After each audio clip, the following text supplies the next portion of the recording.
Buenas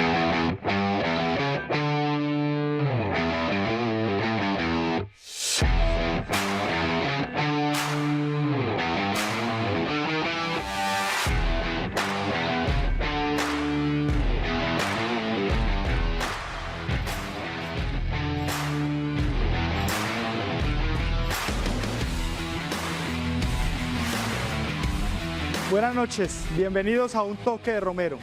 Venimos de una semana en la cual seguimos a la expectativa para que el gobierno nacional cumpla con el calendario de vacunación. Todos los colombianos estamos esperando pasar esta tormenta del COVID-19. También el gobierno nacional nombró como ministro de Defensa a Diego Molano, un señor con una hoja de vida gruesísima, donde por ejemplo está entre sus haberes, según nos cuenta el presidente, haber nacido en el hospital militar. Qué importante para un ministro de Defensa haber nacido allí. Y también venimos de que el alcalde de Medellín tuvo que nombrar insubsistente al gerente de empresas públicas de Medellín por haberle hecho conejo a la ciudadanía en la lucha y la defensa por los servicios públicos de Medellín. Qué semana más caliente. En un ratico tendremos a un importante senador del Centro Democrático, así de que sean todos ustedes bienvenidos.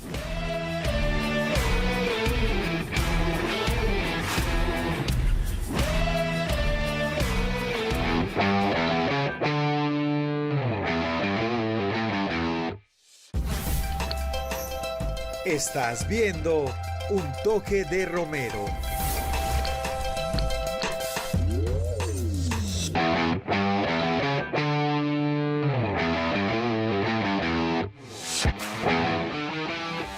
Seguimos aquí en Un Toque de Romero, esta noche nuevamente con un personaje de la vida nacional. Se trata de un hijo de un importante exministro de este país que es Fabio Valencia Cosio. Estamos hablando de un senador de la República. Es Santiago Valencia. Sea bienvenido el senador Santiago Valencia a Un Toque de Romero. Muchas gracias. Senador. Un toque de Romero, chispa inteligencia, y hoy el invitado Santiago Valencia. Un toque de Romero que tiene presencia, y hoy el invitado Santiago Valencia. Senador, buenas noches, ¿cómo se encuentra usted? Buenas noches, muy contento de estar acá acompañándolos y muy agradecido por la invitación. Senador, está usted en Antioquia porque viene impulsando un proyecto muy importante para Medellín, que es el de darle categoría de distrito de innovación. Esto es un tema pues bien importante porque es como buscar llevar a Medellín a la vanguardia. Es un tema que tiene mucho que ver con uno de los proyectos más importantes del plan de desarrollo del gobierno de Daniel Quintero, que es el de hacer de Medellín Valle del Software. Cuéntele a los medellinenses y cuéntenos aquí en qué consiste ese proyecto. Bueno, este es un tema muy bonito y realmente muy importante, porque yo creo que este es uno de los temas en los que los medellinenses nos hemos puesto de acuerdo desde hace muchos años. Esta administración y las que han venido desde antes le han apostado el tema de la innovación, la ciencia y la tecnología realmente como una apuesta de desarrollo para la ciudad de Medellín. Y en ese camino venimos siendo la ciudad más innovadora, ahora la capital de la cuarta revolución industrial, y ahora con la apuesta de esta administración pues se suma a esos esfuerzos que vienen, y creemos que el Congreso, el Gobierno Nacional y todos tenemos que poner también un granito de arena y volver a Medellín distrito de la innovación, la ciencia y la tecnología. Hay unos temores relacionados con la palabra distrito, porque dicen que declarar a Medellín distrito pues riñe con el tema del área metropolitana, porque dice que eso tiene unos costos para la ciudad muy altos. ¿Qué considera usted al respecto?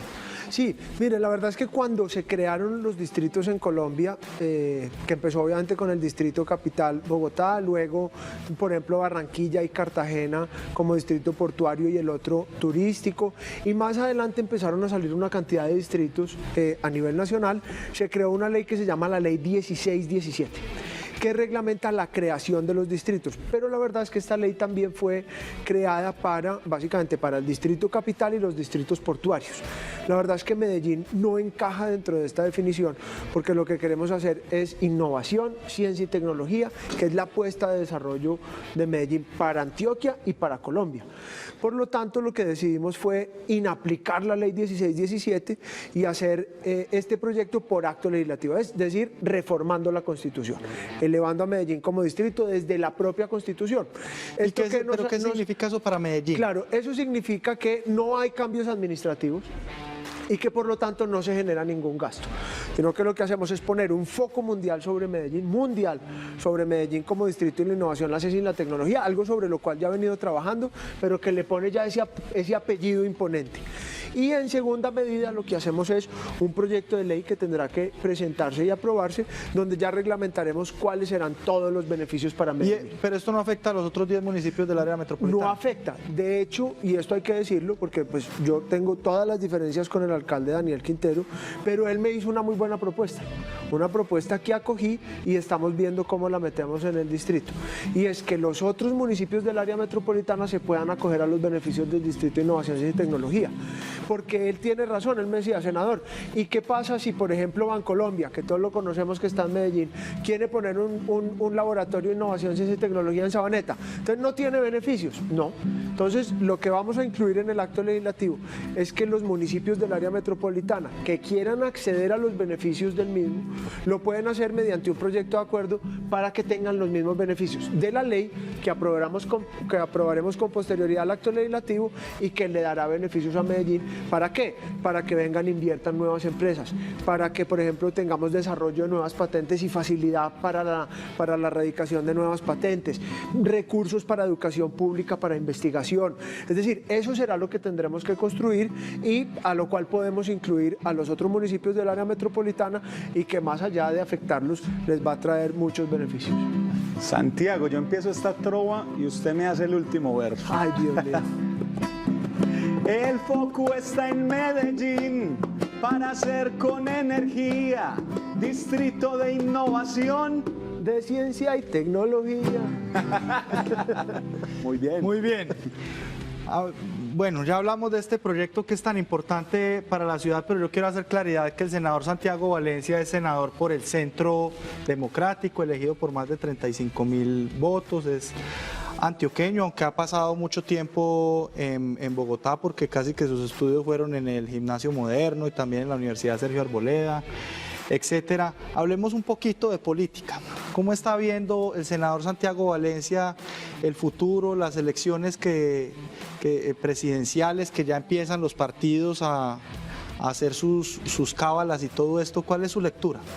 Sí, yo creo que estamos en un momento interesante de la política. Yo creo que esa polarización que existió en algún momento, maniqueísta, absurda, innecesaria, de dividirnos en algún momento entre amigos y enemigos de la paz, yo creo que eso ya acabó. Yo creo que la ciudadanía está en otra página. Pero muchos presidentes elegidos con la promesa de la paz, es decir, casi que Belisario Betancur, por allá desde muy lejos. Pero la gente ya se dio cuenta que, digamos, que más allá de un discurso, la paz debe ser una actitud constante y que más allá de la firma de un papel o no, la paz es un tema de construcción. ¿Y cuál va a ser el tema la ahorita? gente no se deja catalogar, ya la gente no se deja catalogar. Yo creo que ahora el foco de discusión va a estar entre lo político y lo apolítico. Es digamos, la polarización a la que nos han intentado llevar ahora en los últimos tiempos.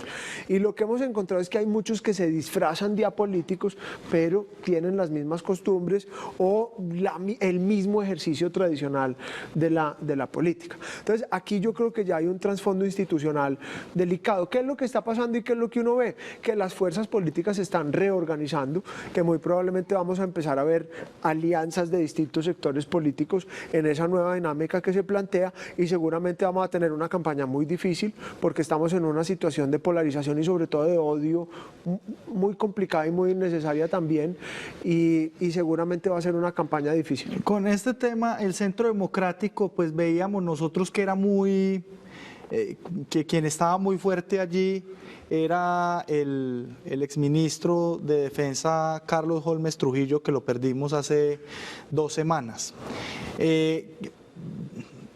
digamos que quitándolo a él de la baraja, ¿quién es el personaje que tiene el Centro Democrático como para fortalecer? No, yo creo que todos. Es decir, la verdad es que yo además me lamento mucho la muerte del ministro. Lo quería mucho, me entendía mucho con él, lo acompañé mucho y lamento mucho su muerte. Y creo que era un candidato, un precandidato muy fuerte del partido, por su discurso, por su historia, por su forma de ser. Pero bueno, ya digamos las decisiones de Dios no lo arrebatan en este momento y bueno, complicado, pero seguir adelante. Y allí hay unas figuras interesantes, tenemos dos mujeres muy fuertes, muy importantes, la doctora Paloma, la doctora Paola Antioqueña, tenemos personajes como Marta el doctor Lucía. Rafael Nieto, ¿quién? Marta Lucía Ramírez. Marta Lucía Ramírez, que digamos de ascendencia más conservadora, pero cercana nuestra, y es allí donde empiezan a sonar nombres de posible coalición. Digamos, yo creo que hay una relación natural entre, por ejemplo, Centro Democrático y Partido Conservador, un buen sector de Cambio Radical, un buen sector del Partido de la U, un buen sector del Partido Liberal. Usted es hijo de un político muy importante. Los hijos de los políticos importantes los llaman delfines. Hay un delfín que está sonando mucho, que es el hijo de Álvaro Uribe Vélez.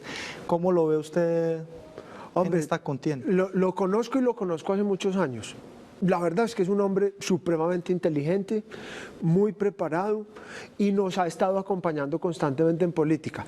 Yo no he escuchado de él que quiera aspirar a nada. De hecho, lo que escuchamos en medios de su padre, del presidente Álvaro Uribe y del mismo, es que no tiene ninguna aspiración. Si él así lo decidiera, estoy seguro que sería un gran candidato a lo que él decidiera. Además, es un hombre que evidentemente interpreta y conoce el sentir, el pensamiento y la ideología del Centro Democrático. Pero pues yo le creo, si él dice que no quiere, pues yo le creo y claro que seguramente tampoco él ha salido a desmentir el hecho, ¿no? A decir que no se va a lanzar ni nada de estas cosas. Sí, al contrario, yo sí lo he escuchado diciendo que ellos están dedicados a sus empresas y a sus negocios y que deben seguir participando en política como lo han hecho, que yo también creo que es una responsabilidad ciudadana, pero que no tienen aspiración política alguna. Y en esto de las coaliciones, Alex Char, el de Barranquilla, con el exalcalde de Medellín, con Fico. Ahí estamos, sí, se está hablando y se están hablando entre distintos sectores, por eso te mencionaba ahora Cambio Radical, Federico. O sea que es muy probable que Uribe respalde a Char en Barranquilla. Bueno, eso es lo que tendrá que dar eventualmente lo que dé la coalición, el mecanismo que se escoja para seleccionar un candidato y quien sea el más opcionado y el mejor candidato. Eso todavía está por verse, pero pues de eso se trata una coalición, es decir, si hay unas reglas del juego claras, se cumplen, hay unos precandidatos y al final hay un candidato que nos represente y nos una a todos, pues ahí estaremos. Pero usted me mencionó una cosa, y es que la disputa ahora va a ser entre los políticos y los apolíticos. ¿Y quiénes tienen más fuerza? No, yo creo que están en esos sectores, digamos. Yo creo que hay un segmento de la izquierda radical que representa a Gustavo Petro, que tiene un techo muy bajito. ¿Y ellos van por los apolíticos? No, ellos son la izquierda radical, se han intentado presentar muchos de ellos como independientes o incluso el Partido Verde como de centro, pero yo lo decía en estos días en una entrevista, el Partido Verde no es de centro, es un partido de izquierda, varios de sus militantes vienen de lo que era el M19, de hecho el Partido Verde viene de cambios de nombre de lo que era el M19, ahora está bien, yo no tengo ningún problema, están en la legalidad, tienen derecho a participar en política, pero son de izquierda y tienen una ideología de izquierda. Pero yo le digo, senador, porque todos los que me mencionó que están como en la baraja del uribismo son los políticos. Sí, hay gente que ha estado en la política, gente que ha estado mucho tiempo en la política. Si se le ha dado la Char, es un señor que ha sido alcalde. Que han sido alcaldes y también empresarios, porque ellos han sido, digamos, políticos y empresarios, pero digamos, sí, digamos, lo que está dentro de los partidos que he mencionado, personas que han hecho política en su vida y que creo yo no se avergüenzan de serlo, porque es que hay política bien hecha y política mal hecha. Y hay quienes posan de apolíticos, pero sufren de la misma politiquería de toda la vida, o hay unos que posan de centro pero realmente son de izquierda. Todos estos son los temas que seguramente la campaña empezará a dilucidar y a mostrar. En estos momentos en el país está gobernando el Centro Democrático a través de nuestro presidente Iván Duque Márquez. ¿Cómo valora usted la gestión del gobierno de Iván Duque a hoy? No, yo creo, mire, ha sido muy difícil como le ha tocado a todos los mandatarios locales. Nadie se esperaba la pandemia a la que nos hemos visto enfrentados. Una crisis a nivel mundial, no solamente desde el punto de vista epidemiológico, sino lo que ha traído en economía y en otros temas. Y yo creo que el presidente Duque ahí mostró su verdadero talante. Desde el líder tranquilo, pausado, ponderado, que supo enfrentar la pandemia. Evidentemente aquí no había un manual para hacerla, pero si incluso nos comparamos con otros países como España, por ejemplo, que tiene un mejor sistema de salud, allá llegaron hasta 1000 muertos diarios, donde tenían básicamente que escoger entre los enfermos de COVID a ver quién se moría o quién iba a la UCI. Aquí hemos estado, digamos, muy cerca de esos niveles, pero hubo una reacción inmediata, digamos, una reacción en el confinamiento, en el mejoramiento del sistema de salud, en la atención y esperemos que ahora también en la vacunación. ¿Usted cree que él va a cumplir, el gobierno nacional va a cumplir a cabalidad el plan de vacunación que nos prometió a los colombianos, que inicia el 20 de febrero? Estoy seguro. Mire, el presidente... ¿Y no le va a pasar lo de los países vecinos que...? Mire, no le va a pasar y yo creo que eso es una buena pregunta. Por ejemplo, mucha gente decía, hombre, es que México ya empezó a vacunar. Hoy tienen un problema y es que no tienen garantizada la segunda dosis. Y ya entonces los expertos están diciendo que si quien se vacuna una vez no se pone la segunda dosis, no va a tener la inmunidad. O sea que esta negociación que hizo el presidente fue con la segunda dosis incluida. El presidente Duque dijo, yo no pongo la primera hasta que no tenga la segunda dosis garantizada. O sea, el retraso en la vacunación se debió a eso. El retraso en la vacunación se debe a muchas cosas, entre otras cosas que tenemos una demanda mundial para 5 laboratorios que tienen la vacuna. Es decir, literalmente todo el mundo está pidiendo comprar vacunas, incluido Colombia. Y eso hay que ponderarlo también, son miles de millones de seres humanos en todo el globo terráqueo, cientos de países intentando comprar vacunas y evidentemente quienes empezaron pues son quienes tienen los laboratorios allí. Allí ya vienen por ejemplo unos temas complicados y es que por ejemplo Alemania anunció la posible retención de vacunas hasta no vacunar su población por los laboratorios que tienen allí. El tema de COVAX, que es el que estuvo Colombia, que inicialmente incluso la misma OMS dijo que a principios de febrero llegaban las vacunas y ya sabemos que será la tercera semana de febrero. Es decir, lo que la ciudadanía tiene que entender es que esto no es solo un problema de Colombia. Literal, todos los países del mundo están queriendo comprar la vacuna. Y eso es, digamos que en términos de pandemia, pero senador, a ver, hemos visto cómo este gobierno del doctor Iván Duque ha venido copando unos espacios que anteriormente en el país se manejaban con cierta independencia. Está el caso de la hija de la señora que era ministra Alicia Arango en el Banco de la República, la Contraloría, la Fiscalía. ¿Usted considera que esto es sano para la democracia? Mire, el presidente Duque es absolutamente respetuoso y a mí, por ejemplo, esa pregunta me llama mucho la atención cuando la escucho acá y en otras partes, porque no oí lo mismo, por ejemplo, cuando el expresidente Santos sí copó los poderes públicos. Recordemos, por ejemplo, la elección de Néstor Humberto Martínez como fiscal. Fue muy criticado por el Centro Democrático el presidente Santos cuando el nombramiento del fiscal. Pero entonces para algunos no era grave en ese momento y ahora sí lo es. Pero mire, no. No, por eso, es que esa es la pregunta que estoy haciendo. Pero si uno ve, por para el Centro Democrático era muy grave. Uno ve, por ejemplo, hoy Cortes actuando con total independencia. Tanto que, por ejemplo, muy doloroso el momento, por ejemplo, de la orden de captura al expresidente Uribe por parte de la Corte Suprema, con todos los recibieron muchísimas presiones cuando con eso todos pasó. Los cuestionamientos que nosotros tenemos, pero actuaron con independencia, a la vista nuestra con tufo político y saña, pero lo hicieron. La Corte Constitucional ha tomado decisiones contrarias al gobierno. La Fiscalía General de la Nación ha empezado sus investigaciones con total independencia. De manera que cuando uno afirma que un gobierno está copando poderes públicos, llámese como se llame, el presidente que sea, pues digamos lo que hay que ver es que la contraparte, la organización que uno dice ser cooptada, pues esté actuando en favor del gobierno o en consonancia con lo que el gobierno quiere. Y en este caso lo que hemos visto son poderes públicos. Nadie puede decir que el doctor Felipe Córdoba, el Contralor General de la República, sea de bolsillo.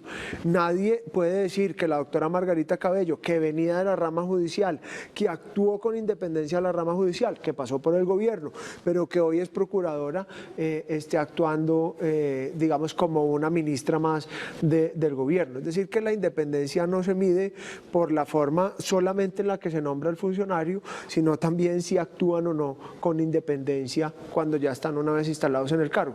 Y yo creo que eso es lo importante de verificar y de ver. ¿Cómo ve usted el nombramiento del doctor Diego Molano como ministro de Defensa, cuando ha hecho unas declaraciones muy fuertes que todos conocemos en Twitter y que son bastante, digamos, agrestes con respecto a la defensa de los derechos humanos y de la protesta, etcétera? No, a mí el doctor Y Diego pues que Molano no ha me tenido parece como una experiencia que uno diga, esta es la hoja de vida para un ministro de la República. Bueno, él es un extraordinario ser humano, una buena persona, y la verdad es que ha tenido varios cargos públicos. Digamos, su último cargo, además de estar en la presidencia, concejal de Bogotá, pero ya había trabajado antes en el gobierno nacional, y es un hombre con buena preparación académica y buena experiencia. Yo no sé cuáles son esos trinos que hablen en contra de los derechos humanos. Yo todo lo contrario a lo que he visto Muy es, virales ejemplo, por estos sí, días. pero he visto yo, por ejemplo, en el tema de la protesta, una cosa es la protesta social, legítima, que todos acompañamos y respaldamos, y otra cosa son actos de vandalismo. No podrá uno, por ejemplo, decir que el vandalismo es derecho a la protesta, ni que, por ejemplo, bloquear una calle será contrario a derechos de libre locomoción de otros ciudadanos. De manera que, obviamente, pues todos tenemos trinos que podrán ser más fuertes, pero es un hombre que habla de protección de derechos humanos, que lo ha demostrado y que seguramente lo hará muy bien en el Ministerio de Defensa. Una frase de Santiago para cerrar ya la brecha. Hay política bien hecha y política mal hecha. Yo le tengo una pregunta para que suene casual. Para usted en este momento, ¿quién lo está haciendo mal? Me la pusiste muy dura, ¿no? Yo tengo mucha preocupación con el alcalde Quintero. Tengo muchas diferencias con él y me preocupa mucho que esté tratando digamos, de volver, por ejemplo, en el tema de PM, una secretaría más de su administración o otros espacios. Senador, ese tema me gusta mucho porque lo conozco de cerca. ¿Qué variables les hace pensar que él ha manejado a empresas públicas como una secretaría de PM? No, mire, yo me refiero a lo que dijo el doctor Álvaro Guillermo Rendón, que lo conozco hace muchos años, que es un gran profesional, un gran ser humano, y eso es lo que ha dicho él. Es decir, y le creo al doctor Álvaro Guillermo. Y era, Pero por usted ejemplo, supo la causal de la salida del doctor Álvaro sí, Guillermo algo de de PM. un contrato, digamos, que estaba allí. Incluso vi a la doctora que estaba ahora encargada de PM diciendo que no habían encontrado, digamos, mala fe en el Pero sí contrato. supo qué pasó. No, porque a los televidentes hay que explicarles muy bien cuál fue la causal de la salida, ¿cierto? El alcalde le prometió a la ciudad denunciar a los contratistas de Hidroituango por 10 billones de pesos, porque su promesa de valor era defender los recursos públicos y lo que estaba pasando en empresas públicas, que sumado a miles de problemas que ha traído esa entidad, como Orbitel, UNE, bueno, varios problemas que ha tenido la entidad que siempre hemos metido debajo de la alfombra, ¿cierto? Siempre Medellín lo ha hecho así. Y el doctor Álvaro Guillermo le iba a hacer conejo al alcalde y a la junta directiva y denunció una filial de Camargo Correa, que es una entidad que tiene 4 billones de pesos en sus haberes, tiene una filial con 400 millones de pesos. Bueno, pero eso no concuerda con lo que dijo la actual directora encargada de PM. La gerente actual, claro, Mónica Ruiz. Claro, y la vi hoy en noticias. No, pero es que no es que no concuerde, es que la junta directiva, el alcalde de Medellín tuvo que declarar insubsistente al gerente de PM por esa actuación, pero además claro, es un documento público. Porque dice que no llegó la renuncia. Por eso, pero la doctora Mónica dice que no encontraron que existiese mala fe en ese contrato, en particular. No, pero es que un contrato no es mala o buena fe, es que un contrato se firma, se hace y ella no puede calificar si eso es buena o mala fe porque no es una jueza. Si la afirmación era que le estaban haciendo conejo, es porque tienen que tener pruebas de que había mala fe y le estaba haciendo conejo. Pero digamos, eso es una versión que habrá que contrarrestar. Sí, porque uno pretende o asume una buena o mala fe. Pero la otra es la del doctor Álvaro Guillermo, que también hay que revisarla, y es si había o no presión de nombramientos, de firmas de contratos o de elección de contratistas, porque esa es la otra contraparte y eso es lo que también hay que verificar. Y como te digo, yo le creo al doctor Álvaro Guillermo porque lo conozco y sé que es un hombre muy serio. Ahora, esta discusión seguramente dará para mucho y dará mucho de de cortar, pero esas son las cosas que preocupan. Porque, senador, yo puedo calificarlo a usted de muy serio, ir ahorita y decir, yo creo que es que el senador cometió corrupción allá en el Congreso porque hizo tal cosa, pero sí me hago pero eso entender. es lo que hay que probar. Pero eso hay que probarlo, eso no se puede, entonces, porque las palabras lo tienen todo, pero lo de que hizo Conejo con un contrato de otro, eso es comprobable, porque son documentos públicos que existen, el CB35 creo que se llama el documento que tiene la gerente en su escritorio. Ya por eso. Pero viendo, digamos, lo que dice la misma doctora Mónica es que no encuentra que existiese mala fe. Si ella es la misma la que está encargada y dice que no hay mala fe, pues entonces, digamos, ¿dónde está el conejo? Porque finalmente, digamos, si hay una afirmación... No, es que el conejo no está en la mala fe, sino en los contratos que se firman. No, por eso, pero es que hacer conejo es hacer trampa. Claro, es que hacer trampa es firmar un contrato con una empresa que no tiene cómo responderle a los medellinenses. Por eso, pero si tiene 40 millones de pesos para responderle, entonces eso se le va a ver reflejado en las cuentas de servicios a la gente. Pero para hacer trampa tiene que haber mala fe. Sí, y de buena fe uno le puede hacer trampa a la ciudad y decir, no qué pena, vea, yo tenía muy buena fe, pero le hice este cambiazo a los medellinenses. No, de buena fe no. Si uno dice que hay conejo, hay trampa, y eso hay que denunciarlo con las pruebas, y eso tendrá que ir a la justicia. Como lo hizo el alcalde la semana pasada. Perfecto, eso lo tendrán que definir los jueces. La misma gerente encargada de PM dice, no hay mala fe. Lo dijo hoy en noticias, así lo vi. Ella presume que no hay mala fe, pero no es una jueza que puede definir si hay buena o mala fe. Eso lo presume una gerente que era además vicepresidenta de él, ¿no? Lo que sí puede presumir uno, entonces, es que la señora tiene elementos de juicio que seguramente le aportarán a la justicia, y si ella considera que no hay mala fe, conociendo el proceso, pues seguramente... Hay un tema, senador, que es... que también pues está en el ambiente político, y es que el Centro Democrático va a hacer su campaña política de cuenta de los alcaldes alternativos, como Daniel Quintero, como Claudia López en Bogotá, que ha tenido grandes rifirrafes con el gobierno, con el gobierno nacional, pero que sin duda pues tuvieron un tema de unas revocatorias fallidas que el mismo gobierno nacional creo que está tumbando, y que en las audiencias que se hicieron como proceso inicial de la revocatoria, lideradas por uribistas, porque aquí en Medellín, por ejemplo, es un señor Julio que fue candidato al consejo y todo esto, no se mencionaron en ningún momento las causales que pueden revocar a un alcalde, como son el incumplimiento al programa de gobierno, que es a lo que se le promete a la gente, o una insatisfacción ciudadana. Sí. Yo con ese tema de las revocatorias me parece que es un tiro en un pie, porque yo creo que las revocatorias están hechas desde el punto de vista legal para que no sean un éxito. Porque es que pelear con un alcalde, llámese como se llame, del partido que sea, es muy difícil, porque los alcaldes tienen medios, tienen burocracia y tienen la inversión del municipio. Entonces, a mí me parece que desde el punto de vista político son complicadas de manejar, cualquiera sea el caso, cualquiera, digamos, sin el nombre.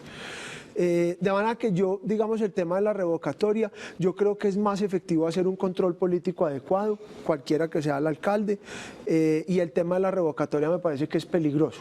Yo personalmente respeto a quienes están ahí, acudo a lo que ha dicho el expresidente Uribe, y es que el partido no se mete en la revocatoria, pero que deja libertad que los militantes lo hagan. De manera que quien crea que lo debe hacer y quien crea que tiene los elementos, bienvenido a que lo hagan, están en su derecho. Yo personalmente no me he metido en eso porque creo que no es el camino. Yo le hago oposición al alcalde Daniel, haciendo las denuncias que tenga que decir, los comentarios que tenga que hacer. No creo que ese sea el camino. Que el Centro Democrático haga campaña de cuenta de los alternativos, para ponerlo en términos de trovador, si dan papaya, sí, porque finalmente los alternativos hicieron campaña basados en el gobierno del Centro Democrático. Yo creo que es un poco la dinámica de la política. Estamos en orillas distintas. La doctora Claudia López, por ejemplo, o el alcalde de Cali o el alcalde de Quintero, de alguna forma hicieron campaña denotando incluso los errores del gobierno, que los hay, por supuesto, y pues obviamente esa es nuestra tarea también desde la otra orilla. De manera que yo creo que la revocatoria, como movimiento ciudadano, respetable, que lo hagan hasta donde crean que lo deben hacer. Yo personalmente hago oposición, no me meto en revocatoria porque creo que están mal diseñadas las revocatorias en términos generales y legales, pero pues es un derecho ciudadano. Senador, el tiempo en televisión es muy corto, pero ya habrá un momento para que tengamos más conversaciones y debatamos sobre la opinión del país. Muchas gracias por haber venido a Un Toque de Romero. Aquí estuvo el senador Santiago Valencia. Ustedes y nosotros le ponemos un toque de Romero. Un toque de Romero, un toque de Romero, un toque de Romero, ¿y qué? Y un toque de Romero.